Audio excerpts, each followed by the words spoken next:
home. This little girl is the younger one in the family. This is Patience. She is related to Annalena somehow. We're not quite sure how. Annalena was about 6 to 7. Patience is only about 2. And they did arrive together as strays. An animal control officer brought them in on December 3rd from, again, the Lagore Bridge Road area. So, again, with these guys, we've assumed that they are German Shepherd mixes. So predominantly Shepherd, but again, there could be Hound, there could be Siberian Husky, there could be Rottweiler. There's a whole bunch of different dog genes in there. So we don't really, we try to categorize them to the breed that we see significantly. So we have her down and Annalena's Shepherd mixes. But Patience is only about 2 years old. She's a little more shy.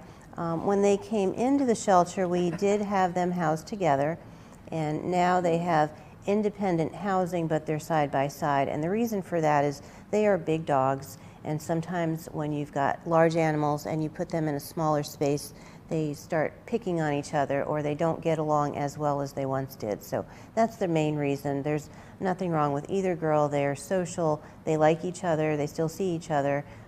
When they're out in the play yards, I think at times we put them together for morning cleanup.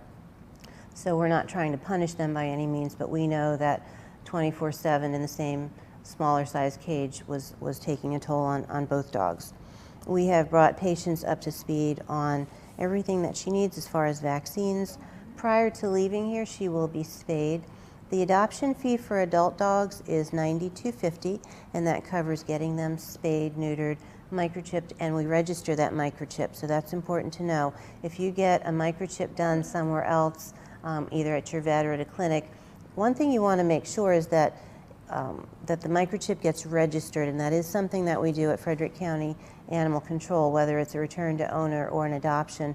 We register your name, your address, your phone number, alternate contact, and all of that is so important, because without that information, when we scan an animal that comes in, the only information that shows up on the scanner is the microchip number. It doesn't have the owner information. So there's two components to microchipping: the actual implanting of the chip, and then the second is the registering the information. But prior to leaving here, Patience will have all of that done, so we're looking to finding her a home pretty quickly. But again, this is Patience looking for a forever home.